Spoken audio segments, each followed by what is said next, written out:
Hello, my lovely people out there in the ether. It's Jeff. I'm here. I'm back again. This video is a spoiler review of Season 2 of The Witcher. So I'm not going to go into too many plot points. I'm going to more focus on the character and the overall arc. Now, before I get started, Captain Trek, thank you for having me on that live stream Sunday morning. That was a fun surprise. My wife was a little irritated, but she rolled with it because she knows I do that kind of stuff. It was fun to talk to you guys. I hope to do it again. It was a blast. I hope to do that show with you quite soon. Now, moving on to today. Yes, I powered through this weekend The Witcher Season 2. And I must say, overall, before I get into characters and topics and all that, solid 8 to 8.5 out of 10. Was the best thing I'd ever seen? No. Was it good? Absolutely it was good.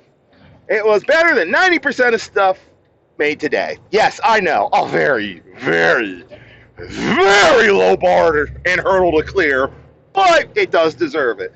Now that we've gotten that out of the way, let's talk characters. First off, the star himself, Geralt, Henry Cavill.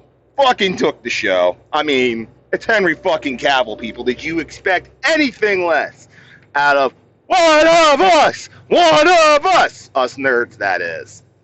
And what a awesome nerd he is. He literally exudes Geralt of Rivia. I mean, it's like, this man knows what the fans want, and he gave it to us.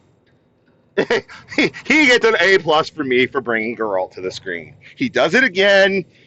He's the man. Need I say anything more? He was the standout as he was in Season 1.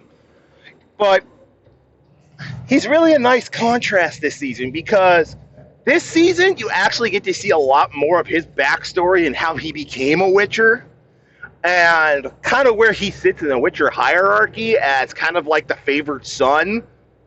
But he holds himself no higher than any other Witcher. And, you know, it was much of Geralt's journey as it was Ciri's. Now, yes, the main arc of the story is Ciri. As well it should be. And speaking of the actress who played Ciri, was she the biggest standout of the show? No, but you could definitely tell this girl was putting her heart and soul into it. And the costume department, especially when they did with her eyes and CGI and contacts, brilliant. Costuming department, by the way, fucking brilliant. You guys went above and beyond the Call of Duty. I tip my hat to you. But back to Ciri. Yes, this is her story. It focuses a lot more on her, but at the same time, she does not outshine Geralt and fits very well into the story. And you get to see her train in the ways of, being a Witcher.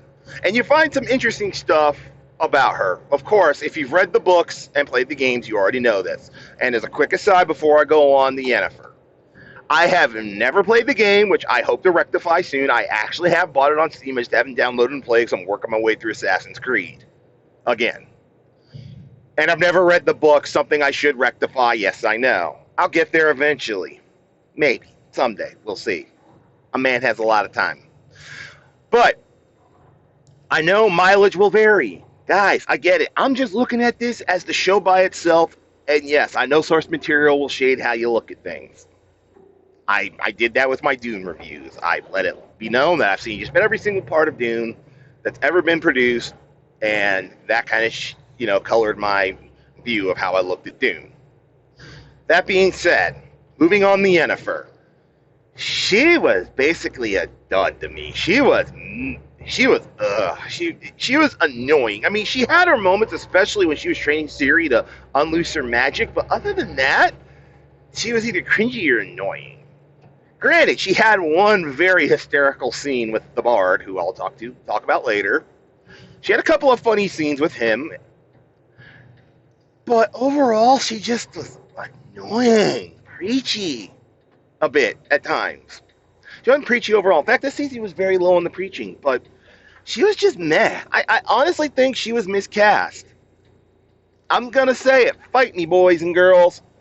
She'd make a better Triss than she does a Yennefer. Call me nuts. And I think the woman playing Triss would be a better Yennefer. Fight me. So yeah, there's Yennefer. There's my 2 cents on Yennefer. Moving on to said Triss. She was very bland. Again, a talented actress. I think she's miscast as Triss. I honestly think she'd be a fucking fantastic Yennefer. Call me crazy, call me deluded, call me nuts. I think she would be a fantastic Yennefer. Comments below on what you think about that. Triss had her moments when she goes into, I can't say the magical word for the life of me, but when she's doing that, dreamscape quest with Ciri, that was actually her highlight. She was actually very well done in that scene. But and she had a couple of nice scenes with I can't say his name. I'll just call him the lead Witcher who taught Geralt, his father figure. She had some very sweet scenes with him, but other than that, she was kind of bland. Again, miscast. But she didn't annoy me near as much as Yennefer. And again, I think if you swap the actors just for Yennefer and Triss, you'd have better storytelling. Though the one scene she had with Geralt in the hallway where she wants him to spend the night with her, that was very well acted and very well done. I'll tip my hat to the actress on that one. But moving along to the other character, the three best had to be catching up with the Bard. Oh my God, was he fucking hysterical. He was that self-absorbed narcissistic asshole that we knew from season 1, but he had some very poignant things to say, and we saw underneath, it all that the man does have a heart. But the way he's introduced is quite funny. The reasons for what he's doing and the social commentary he gives about first it's them, then it's them, then they'll come for the free thinkers. My God, how you do social commentary in this age and not make it feel forced or preachy.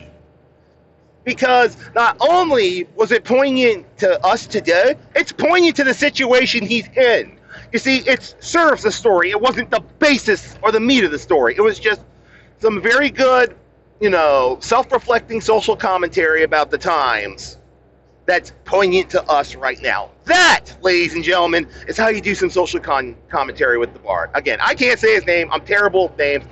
I don't want to butcher it. I'll just call him the Bard because he is a Bard. But he was one of the other standouts to me, though by the last episode, it's kind of like we don't know what to do with him, which was kind of sad. But up until that point, he was definitely a standout. And he didn't make the top 3, but we have to talk about the lead Witcher. This man truly shows why Geralt is Geralt. He is definitely that man who loves his brother, the order that, he tried to recreate, wants to see Witchers continue, and truly believes in doing the mission. Though he can be a little blindsided by said mission and by his rage, but it was nice to see him and Geralt talk and come to terms with who and what they are and what they do. He was also, and the other Witchers that were there in general, some of whom who did get named and the others who were just there, they were all stand out and they were all quite comical, especially the big white guy who introduces Ciri to the training course. He was fun. He was definitely an asshole, but he also knew it. But the entire Witcher order, if I don't remember their names, at least I remember their faces, and they all stood out, and they were all well acted, and they all treated Geralt like they all knew he was kind of the favorite son, and they also gave him a little bit of shit for it. But on the other hand, he was a brother to them, which it's nice to see that common brotherly, orderly love. That warms the deep cockles of my heart as a Marine. Yes, even the subcockles, maybe down even in the colon. But then we go to the mages. None of them really stood out. They were bland, boring. Just about everybody who wasn't one of the main cast of the characters we met in season 1, who are kind of like the main bread and butter of the story, were there. They added some quote-unquote intrigue, but they're mostly bland, boring shit we've seen 1,000 times before. I mean, yeah, I know they're trying to give the story more political intrigue outside of the main arc, and try to do world building. I can't talk today. I can't do English. And no world building and all that. The elves, nice addition. It was kind of interesting to see kind of fanatical, racist elves, to put it bluntly, but you can understand why they are the way they are. See, that is one thing I will give the world building and all the ancillary characters, is they have motivations and reasoning for doing what they do. They don't do it just for there. Though, I must go back to Yennefer. God damn it, she has some plot contrivance and convenience when it suited that character. But it was done to move the plot around, but you still have to call it out for what it is. Because it was kind of annoying, because one moment she's here, next moment she's fucking there, even though she has no fucking magic, and it's like, the what? How did she get there so fucking fast? How did she even know how to get there? How did she even know where Ciri was? Hey, guys, you're killing me. You're doing so well, and then you start falling into plot contrivance because you need the story to move. I must call it out for what it is. But like I said, overall, 8 to 8.5 out of 10. Henry Cavill, Ciri, and the Bard definitely carried the show. And it was nice to see Ciri starting to come into her own. And, the plot did focus heavily on her, but she didn't overshadow Geralt. It was a nice, harmonious thing. And it was nice to see Geralt evolve from, what we saw in episodes of the first season, where he's kind of a self-serving dick. And hell, there was a great conversation between him and the Bard. It's like, you tried to avoid this child of surprises like the fucking plague. Now you're bending over backwards and ready to die for her? And Geralt says, yeah, I was wrong. And the Bard kind of looks up at him like, wait, you're admitting you were wrong? I mean, it's kind of played for laughs and banters, but it shows how Geralt has grown and having to come to realize and come to terms with what he accepted and what he has to do. That was nice. That was good character growth. And the fact that, he comes to save the Bard, again, another spoiler, in the jail, and they have a back and forth for a minute until Geralt says, yes, I missed you too, yes, I was wrong, and yes, I need your help. And the Bard goes, okay, fine, I'm coming to help. It's just one of those guys, it's just one of those times where one of the bros has to admit he was wrong, the other bro has a moment of, yeah, I told you so, but I still love you and you're still my brother. It's one of those things. And it was nice to see that kind of banter. It didn't, yes, was it kind of played for laughs, but it still felt natural.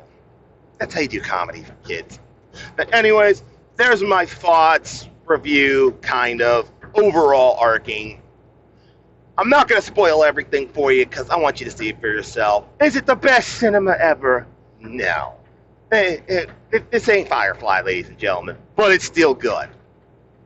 It's still very good, and I highly recommend you all go see it.